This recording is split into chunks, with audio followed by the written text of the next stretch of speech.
Salam sejahtera Bapak Ibu dan Saudara yang dikasihi Tuhan. Kita mengucap syukur karena hari ini kita dipertemukan kembali di dalam pembacaan dan perenungan Sabda Tuhan untuk melandasi segala aktivitas kita sepanjang hari anugerah Tuhan. Sebelum kita membaca dan merenungkan Sabda Tuhan, mari kita bersama-sama berdoa.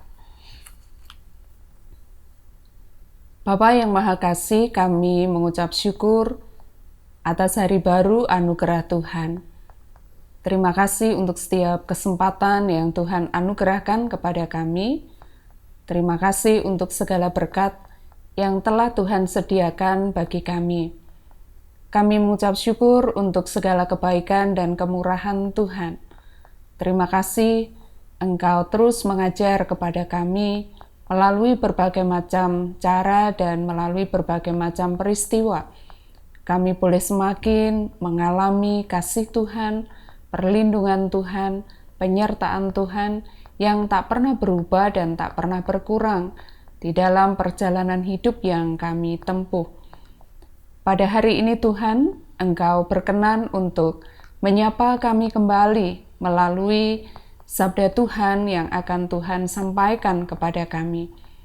Ya Allah Roh Kudus, kiranya Engkau menerangi hati dan pikiran kami, sehingga pada saat kami membaca dan juga merenungkan kebenaran firman Tuhan, hati kami terbuka untuk setiap kebenaran yang Tuhan ajarkan kepada kami pada hari ini. Bersabdalah kepada kami, ya Allah, kami bersedia untuk mendengarkannya dan juga mempergumulkannya, bahkan setia untuk hidup di dalamnya. Di dalam nama Tuhan Yesus Kristus, kami berdoa dan mengucap syukur. Amin. Pada hari ini kita akan bersama-sama membaca dan merenungkan Sabda Tuhan yang diambil dari kitab Ester, pasalnya yang ke-8, ayat 3 sampai dengan ayatnya yang ke-17. Kitab Ester pasalnya yang ke-8 ayat 3 sampai dengan ayat yang ke-17. Kemudian Ester berkata lagi kepada raja sambil sujud pada kakinya dan menangis memohon karunia-Nya supaya dibatalkannya maksud jahat Haman orang Agag itu serta rancangan yang sudah dibuatnya terhadap orang Yahudi. Maka raja mengulurkan tongkat emas kepada Ester, lalu bangkitlah Ester dan berdiri di hadapan raja serta sembahnya. Jikalau baik pada pemandangan raja, dan jikalau hamba mendapat kasih raja, dan hal ini kiranya dipandang benar oleh raja, dan raja berkenan kepada hamba, maka hendaklah dikeluarkan surat titah untuk menarik kembali surat-surat yang berisi rancangan Haman bin Hamedata orang Agag itu yang ditulisnya untuk membinasakan orang Yahudi di dalam semua daerah kerajaan. Karena bagaimana hamba dapat melihat malapetaka yang menimpa bangsa hamba, dan bagaimana hamba dapat melihat kebinasaan sanak saudara hamba. Maka jawab Raja Ahasveros kepada Ester sang ratu serta kepada Mordekai orang Yahudi itu, harta milik Haman telah dikaruniakan kepada Ester, dan Haman sendiri telah disulakan pada tiang karena ia sudah mengacungkan tangannya kepada orang Yahudi. Tuliskanlah atas nama raja apa yang kamu pandang baik tentang orang Yahudi, dan meteraikanlah surat itu dengan cincin meterai raja, karena surat yang dituliskan atas nama raja dan dimeteraikan dengan cincin meterai raja tidak dapat ditarik kembali. Pada waktu itu juga dipanggillah para panitera raja dalam bulan yang ketiga, yakni bulan Siwan, pada tanggal 23, dan sesuai dengan segala yang diperintahkan Mordekai, ditulislah surat kepada orang Yahudi dan kepada para wakil pemerintah, para bupati, dan para pembesar daerah dari India sampai ke Ethiopia, 127 daerah kepada tiap-tiap daerah menurut tulisannya dan kepada tiap-tiap bangsa menurut bahasanya dan juga kepada orang Yahudi menurut tulisan dan bahasanya.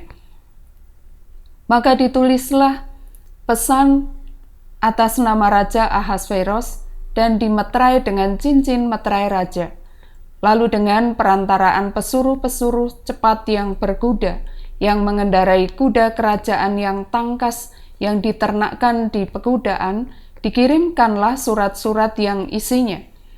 Raja mengizinkan orang Yahudi di tiap-tiap kota untuk berkumpul dan mempertahankan nyawanya serta memunahkan, membunuh atau membinasakan segala tentara, bahkan anak-anak dan perempuan-perempuan dari bangsa dan daerah yang hendak menyerang mereka, dan untuk merampas harta miliknya. Pada hari yang sama di segala daerah Raja Ahasveros pada tanggal 13 bulan yang ke-12, yakni bulan Adar. Salinan pesan tertulis itu harus diundangkan di tiap-tiap daerah, lalu diumumkan kepada segala bangsa, dan orang Yahudi harus bersiap-siap untuk hari itu akan melakukan pembalasan kepada musuhnya. Maka dengan terburu-buru dan tergesa-gesa, berangkatlah pesuruh-pesuruh cepat yang mengendarai kuda kerajaan yang tangkas itu atas titah raja, dan undang-undang itu dikeluarkan di dalam benteng Susan. Dan Mordekai keluar dari hadapan raja dengan memakai pakaian kerajaan daripada kain ungu tua dan kain lenan, dengan memakai tajuk emas yang mengagumkan, serta jubah dari kain lenan halus dan kain ungu muda. Maka kota Susan pun bertempik soraklah dan bersukaria. Orang Yahudi telah beroleh kelapangan hati dan sukacita, kegirangan dan kehormatan. Demikian juga di tiap-tiap daerah dan di tiap-tiap kota, di tempat dimanapun titah dan undang-undang raja telah sampai. Ada sukacita dan kegirangan di antara orang Yahudi, dan perjamuan serta hari gembira. Dan lagi banyak dari antara rakyat negeri itu masuk Yahudi, karena mereka ditimpa ketakutan kepada orang Yahudi. Demikian bacaan firman Tuhan pada hari ini.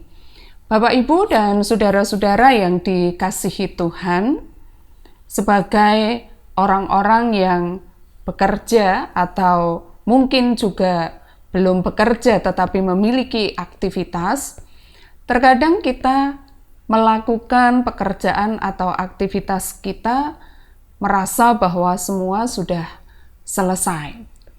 Tetapi kalau kembali kita meneliti, sesungguhnya ada sesuatu yang masih harus dibereskan. Kadang kita kurang jeli apa yang harus kita lakukan sampai dengan tuntas, sampai dengan selesai. Kalau orang mengatakan mengerjakan sampai dengan sebaik mungkin, semaksimal mungkin, sampai tuntas. Nah, Bapak, Ibu, dan saudara yang dikasihi Tuhan, mengapa kadang-kadang terjadi orang merasa bahwa melakukan sesuatu sudah selesai? Mungkin ada kebosanan atau kejenuhan, tetapi mungkin juga memang ada orang-orang yang kurang mencermati sesungguhnya apa yang harus dikerjakan sampai dengan tuntas tersebut. Kalau kita membaca di dalam kitab Ester pasalnya yang ke-8 di sini, kita menjumpai Ester yang bekerja dengan sangat baik, bekerja sampai menuntaskan akar persoalan. Apa yang semestinya harus dibereskan, Ester melihat itu sesuatu yang harus dibereskan. Di dalam teks kita tadi kita membaca bahwa Haman yang semula akan membuat orang-orang Yahudi itu celaka, orang-orang Yahudi itu binasa, termasuk di dalamnya adalah juga Ester dan Mordekai. Tetapi kita membaca tadi dalam teks bahwa justru Hamanlah yang sudah mati. Dan kematian Haman adalah mati karena disulap pada tiang gantungan, yang rencananya itu dipersiapkan untuk Mordekai. Kalau kita berpikir, bukankah orang yang mengancam keberadaan Mordekai dan Ester dan juga bangsa Yahudi itu sudah tidak ada? Toh Haman sudah mati. Dan itu berarti bahwa tugas Ester sudah selesai. Tanggung jawab Ester sudah selesai. Tidak ada lagi yang mengancam, tidak ada lagi yang membahayakan, tidak ada lagi yang perlu ditakutkan dan dikhawatirkan. Tetapi toh nyatanya bagi Ester, pekerjaannya itu belum selesai. Kita membaca tadi bahwa Ester lalu kemudian memohon belas kasih dari Raja Ahasveros. Mengapa? Karena Ester memandang bahwa akar persoalan itu adalah ketika dia melihat, ketika dia menyadari bahwa surat sudah diedarkan untuk pembinasaan bangsa Yahudi, untuk menghabisi orang-orang Yahudi. Sekalipun Haman itu sudah tidak ada, tetapi surat yang sudah diedarkan dan diberi meterai dengan cincin raja itu sudah terlanjur beredar. Dan kita melihat bahwa apa yang sudah dikeluarkan, apa yang sudah diedarkan, dibuat, diberi meterai dengan cincin raja, tidak bisa ditarik kembali. Karena itu, Ester memohon supaya ada yang harus dilakukan. Dan pada waktu itu, Raja berkenan atas permohonan Ester dengan mengulurkan tongkat emasnya. Ester mendapat belas kasih dari Raja Ahasveros. Dengan cara Raja kemudian menitahkan untuk membuat kembali surat pembatalan dan diberi meterai dengan cincin raja. Dan dengan cara yang demikian, maka bangsa Yahudi akan terhindar dari pembinasaan secara massal, pembunuhan secara massal. Bapak, Ibu, dan Saudara yang dikasihi Tuhan, dari sini kita melihat bagaimana Ester melihat akar persoalan itu dengan sangat baik. Bagaimana Ester menuntaskan pekerjaan itu dengan sangat jeli dan sangat cermat. Dia bukan hanya melihat dari atas, nampaknya sudah beres, nampaknya sudah selesai. Tetapi dia benar-benar melihat ada hal yang masih harus tetap diselesaikannya. Dan dia berjuang untuk menyelesaikan itu. Dan apa yang terjadi? Akhirnya persoalan itu benar-benar terjadi. Bangsa Yahudi terbebas dari pembunuhan secara massal. Mereka bisa mengalami kehidupan yang aman. Mereka bisa mendapatkan kehidupan yang baik. Sesuatu yang luar biasa. Nah, mari Bapak, Ibu, dan Saudara, sebagaimana Ester, kita pun juga bisa untuk melakukannya. Pekerjaan apa yang ada, yang dipercayakan kepada kita, kerjakanlah sampai tuntas. Dengan sepenuh hati kita. Jangan asal bekerja, atau yang penting melakukan sesuatu, tetapi kita tahu apa yang seharusnya kita kerjakan, dan bagaimana kita mengerjakannya. Kita harus menyelesaikan pekerjaan itu sampai tuntas. Sebagaimana Ester dipakai oleh Tuhan untuk membawa bangsa Yahudi pada kehidupan yang baik, kehidupan yang aman, kehidupan yang merasakan terbebas dari kematian. Maka kita pun juga bisa dipakai oleh Tuhan. Mungkin cara kita bekerja tidak sama dengan cara Ester pada waktu itu. Tetapi dengan cara yang sekarang bisa kita lakukan, mari kita melakukannya. Siapapun kita, Tuhan akan memperlengkapi jika kita mau untuk dipakai oleh Tuhan. Hari ini biarlah kita menjadi orang-orang yang membuka diri, dipakai oleh Tuhan. Dan kita meminta hikmat supaya Tuhan memberikan kepada kita kemampuan untuk melihat dengan cermat apa yang harus kita kerjakan, menyelesaikan dengan sepenuh hati kita untuk kemuliaan Tuhan, sehingga nama Tuhan dipermuliakan. Tuhan Yesus memberkati. Mari kita berdoa. Bapa, terima kasih Engkau telah berkenan untuk berbicara kepada kami hari ini. Apapun yang Engkau percayakan kepada kami hari ini Tuhan, mampukanlah kami untuk kami mengerjakan sampai dengan tuntas, sampai dengan selesai untuk kemuliaan Tuhan.